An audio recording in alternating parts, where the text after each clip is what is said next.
প্রিয় viewers, text কখন noun আর কখন অ্যাডজেক্টিভ এই ক্লাস থেকে আপনারা জানতে পারবেন। Find out this text, find out this text in your text book. Find out, খুঁজে বের করো দিস টেক্সট, এই পার্টটি কোথায় বের করবে? ইন ইওর টেক্সট বুক, তোমার বইতে। দেখুন এখানে দিসটা কাজ করতেছে কিসের? Demonstrative adjective. কিসের? ডিতে ডেমনস্ট্রেটিভ আর এতে অ্যাডজেক্টিভ দিলাম। কিসের কাজ করতেছে? Demonstrative adjective. আর টেক্সটটা কাজ করতেছে এখানে নাউনের, কারণ অ্যাডজেক্টিভের পরপরই নাউন থাকে। তাহলে এটা কিসের কাজ করতেছে? নাউনের কাজ করতেছে। কিসের?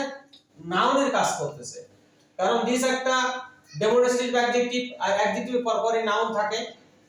ইন ইওর টেক্সট বুক, এখানে টেক্সটটা কাজ করতেছে, এই টেক্সটটা কাজ করতেছে কিসের?